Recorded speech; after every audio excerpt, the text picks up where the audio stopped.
कुछ लोगों से बात हुई अभी चाय के दौरान और इससे पहले शाम के सेशन से मैंने भी कुछ सीखने को मिला मुझे।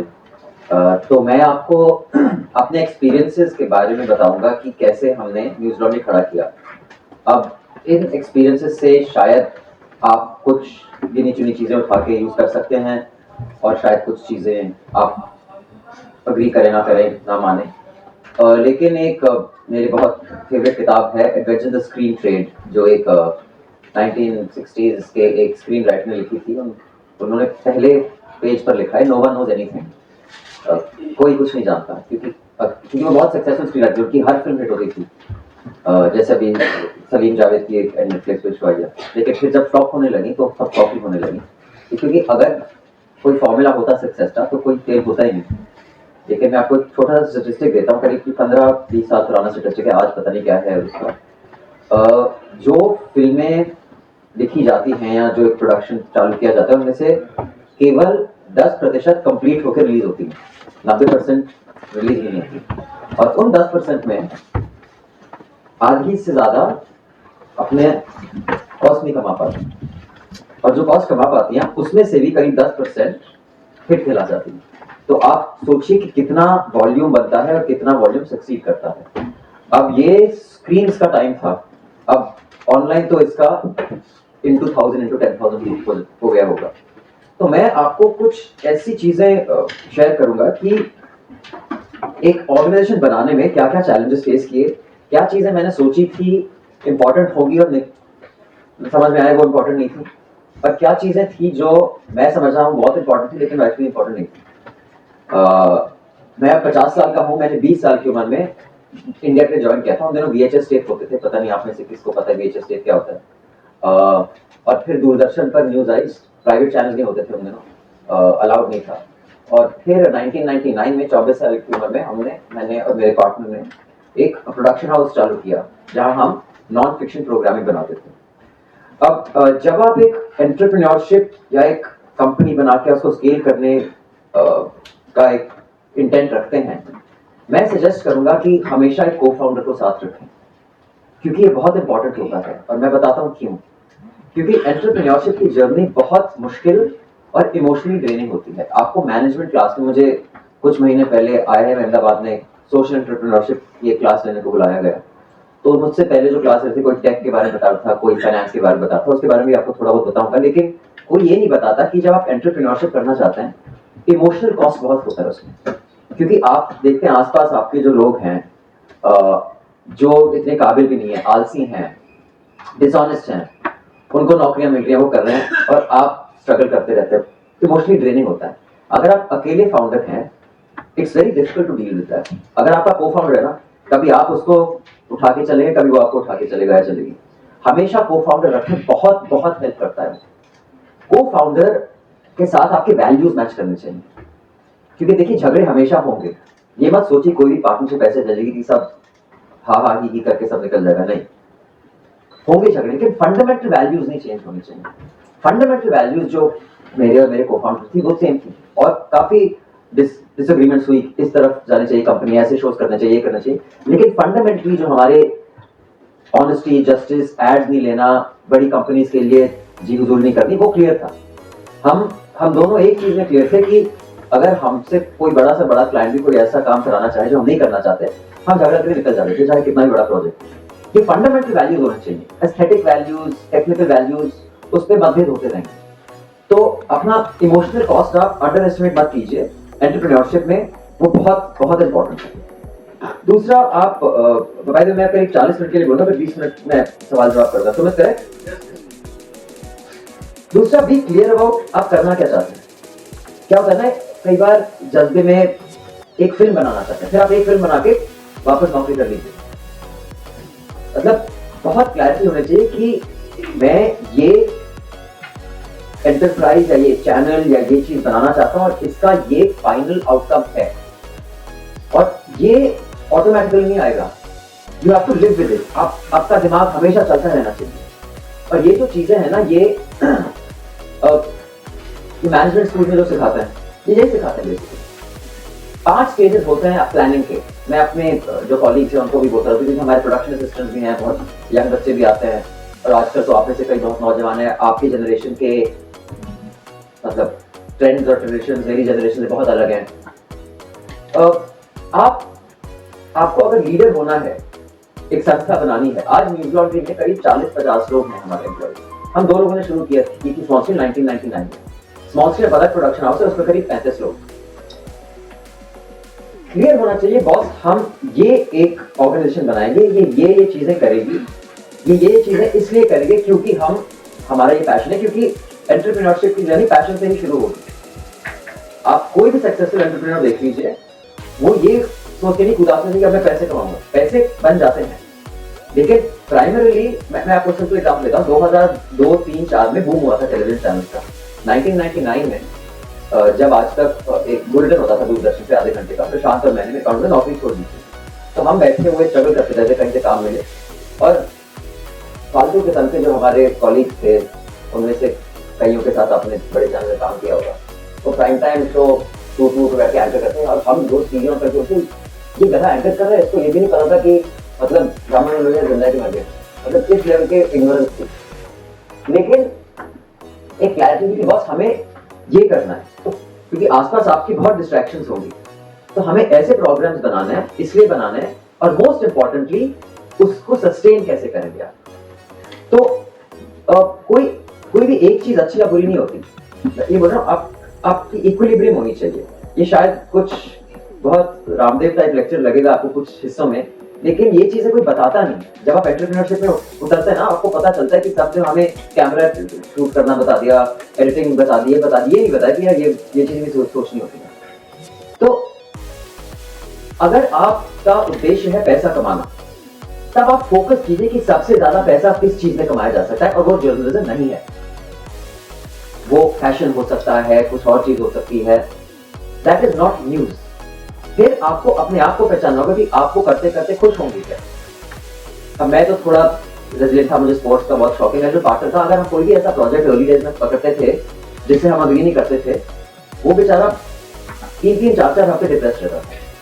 तो मैंने सोचा क्या फायदा ऐसे पैसे का, क्योंकि यू हैव टू अंडरस्टैंड क्या मैं खुश रहूंगा इससे। कई लोग खुश रहेंगे, और अगर आप वो हैं वो भी ठीक है। अपने आप को हार्शली जज मत कीजिए, आप फिगर आउट कीजिए आपकी क्या प्रायोरिटीज हैं, आपकी एक्शंस और आपके आउटकम्स, वो मैच करने चाहिए। ये नहीं होना चाहिए यार मैं पैसा कमाना चाहता हूँ लेकिन मुझे कोई इज्जत नहीं देता, आप इज्जत कमाने के लिए, और मैं बहुत इज्जत कमाना चाहता है, वो मर्सिडीज चला है, फिर आप मर्सिडीज चलाइए। मतलब you have to be clear आप क्या चाहते हैं। और मैं आपको बहुत क्लियरली बताऊं, don't let anyone tell you ये अच्छा है और ये बुरा है। आप अपने आप फिगर आउट कीजिए, क्योंकि आपका centre has to be intent, outcome and action should be in line. It can not be respect and money, फिर आप बीच में लटक जाएंगे। फिर आप जब ऑर्गेनाइजेशन बनाने का शुरुआत करते हैं, आप क्लियर रहिए आपको स्केलेबिलिटी चाहिए है या आपको आइडियोलॉजिकल प्योरिटी चाहिए। ये दोनों चीजें साथ साथ नहीं मिल सकती। सेम कंपनी और सेम आउटफिट या सेम ऑर्गेनाइजेशन या सेम कलेक्टिव वो चीज अपनी लाइफ के अलग अलग हिस्सों में कर सकती है। जैसे यूथ में अपनी सेहत बनाओ, मिडिल एज में बिगाड़ दो, चलेगा, लेकिन दोनों के साथ नहीं हो सकती।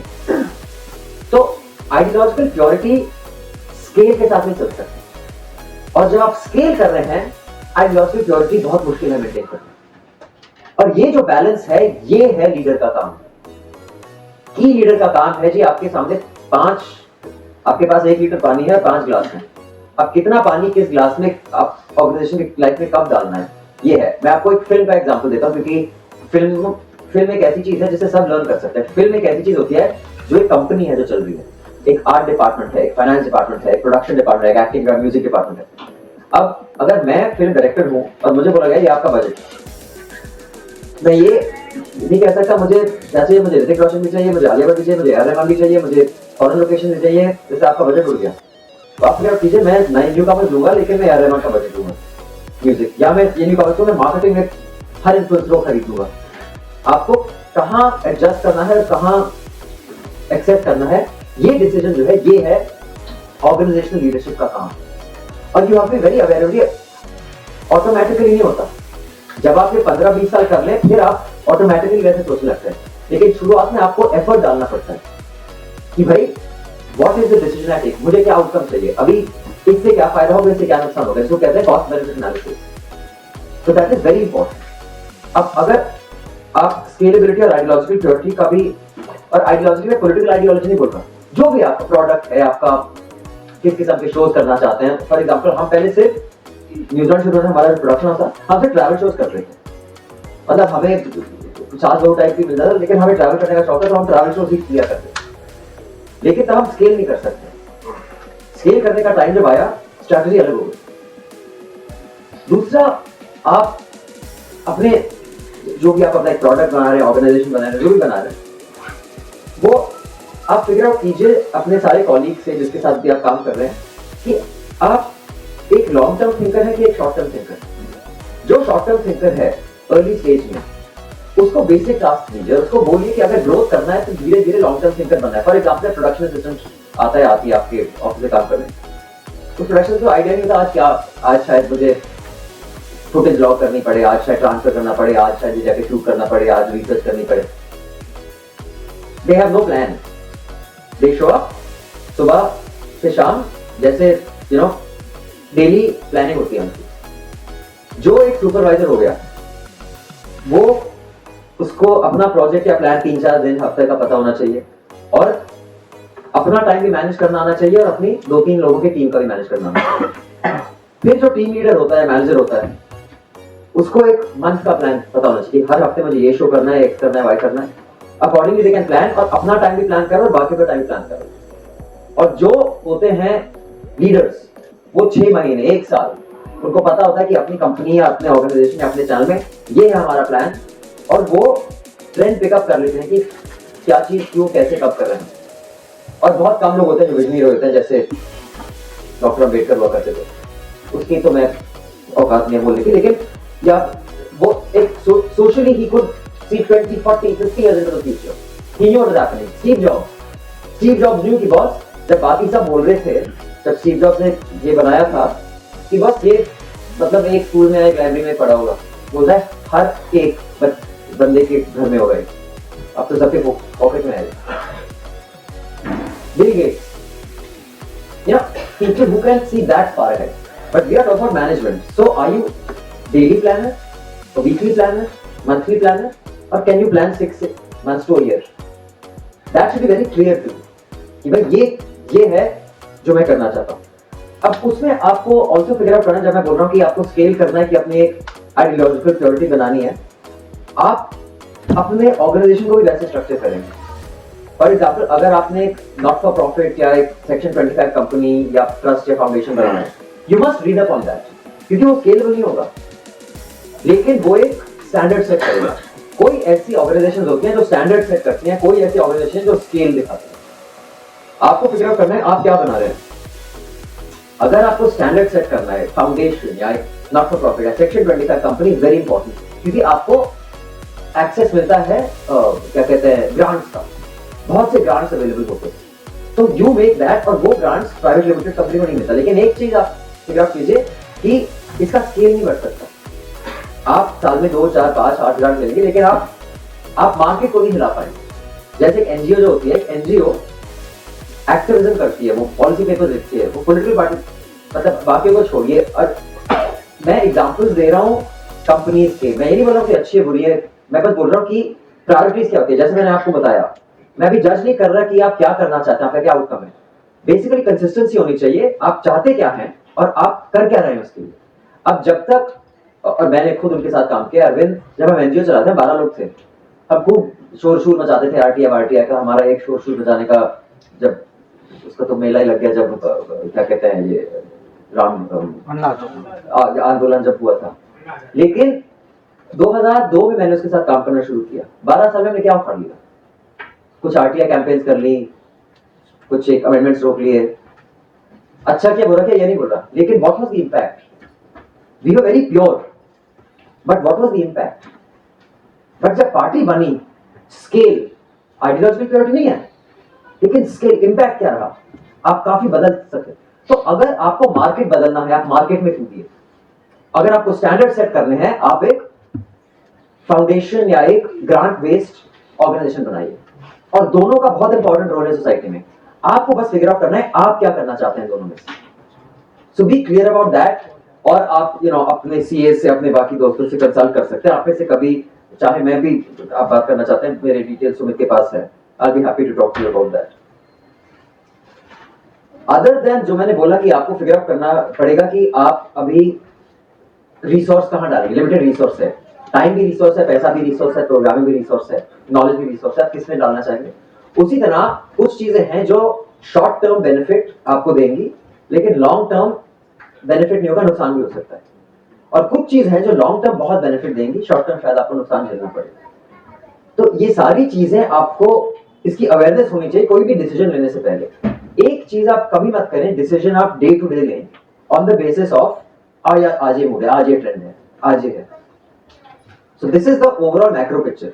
अब मैं आपको बताता हूं प्रोग्रामिंग में आने, प्रोग्रामिंग का जो जोन है।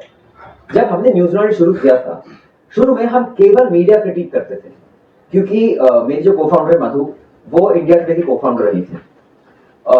तो हमने देखा मीडिया का क्या हाल हो रहा है, तो इस पर एक शो होना चाहिए। मीडिया सब पर टिप्पणी करता है, हमें मीडिया पर भी टिप्पणी करनी चाहिए।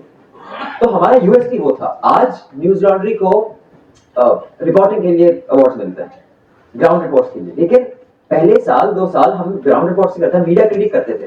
अब और कोई नहीं कर रहा था, मीडिया क्रिटिक का कोई रोल ही नहीं था। तो हमारा यूएसपी वो बन गया, हमारी एक आइडेंटिटी बन गई। आइडेंटिटी बनाना बहुत इंपॉर्टेंट है। फिर उस आइडेंटिटी के अराउंड आप अपना ब्रांड बढ़ा सकते हैं, क्योंकि बहुत कम लोग हैं जिनके पास इतनी रिसोर्स है कि कोई भी प्रोडक्ट पेल दो और फिर इतनी ऐसी मार्केटिंग करो कि आप ही बन जाओ। मतलब रिलायंस जो तेल बनाता था अब टेलीकॉम बना रहा है, लेकिन आपके पास पैसा इतना है, आप कल आप जूते भी बनाने लग जाए, आप सबको कन्विंस कर लीजिए आप तो जूते बना रहे सालों से। अब वो मार्केटिंग डेप्थ नहीं होती छोटे एंटरप्रेन्योर्स के पास। तो आप एक फिगर आउट कीजिए, ये है मेरा जो यूएसपी है, जो सिर्फ मैं कर रहा हूं। उसका ऑडियंस बेशक छोटा हो लेकिन बहुत लॉयल ऑडियंस होगा।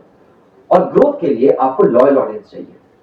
बड़ी ऑडियंस आएगी नहीं आएगी वो किस्मत है, लेकिन आपको लॉयल ऑडियंस चाहिए। जो ट्रेंड इनिशियल सेट होता है वो एक नीश से होता है। वो नीश कोई आइडिया हो सकता है, कोई सब्जेक्ट हो सकता है, कोई ज्योग्राफी हो सकता है। जो हमारी पार्टनर ऑर्गेनाइजेशन है न्यूज मिनट, न्यूज मिनट का यूएसपी था क्योंकि 10 साल पहले 15 साल पहले जो भी वो पता नहीं, आप लोग साउथ से कुछ लोग आए हैं, एक जोक होता था मैं जब भी साउथ में जाता था, जी आप लोग जिसको डेली न्यूज कहते हैं हम उसको दिल्ली न्यूज कहते हैं, क्योंकि आप दिल्ली की न्यूज है। दिल्ली में कोई बैठ जाए हेडलाइन हो गई, मतलब, और कहीं लोग सालों तक बैठे हैं कोई हेडलाइन नहीं होती। तो उन्होंने बोला हम नॉर्थ को कवर ही नहीं करेंगे, हम सिर्फ साउथ के 5 स्टेट कवर करेंगे। उन दोनों से 4 होते थे, तेलंगाना बाद में बना। तो वो उनकी यूएसपी बन गई। अब आज उनका ट्रैफिक जबरदस्त है, लेकिन उन्होंने एक यूएसपी बनाई। न्यूज लॉन्ड्री ने एक मीडिया क्रिटिक करके एक यूएसपी बनाई। तो वो identity create, you can not B one of many कि सब जो कर रहे हैं हम भी वो कर रहे हैं। आपका एक लॉयल ऑडियंस नहीं बनेगा। तो आप अपना एक नीश डिसाइड कीजिए, और ये नहीं है कि आप नीश में पटा की गए, उसको आप स्केल करेंगे, लेकिन जो इनिशियल लॉयल ऑडियंस है वो एक नीश के कारण ही आएगा आपके पास। जानते लेकिन वो इस ट्रोल को जानते हैं और उससे सख्त नफरत करते हैं। अब लोगों को मैं अच्छा हूं नहीं हूं उससे फर्क नहीं, अच्छा ये इसको गाली दे मैं इसको सर पे देता हूं, ठीक है। Make use of that opportunity. This is the little feedback that I have from my experiences. मेरा ईमेल आईडी है abhinandansethi@gmail.com। आप मुझे मेल कीजिए, मतलब रोज तो इतना टाइम नहीं होता, लेकिन हफ्ते में कई बार ऐसा एक दिन होता है कि 2-3 घंटे होते हैं मेरे पास। I am happy to talk to anyone, provide any assistant और हेल्प आई कैन, जो भी मैं कर सकता हूँ।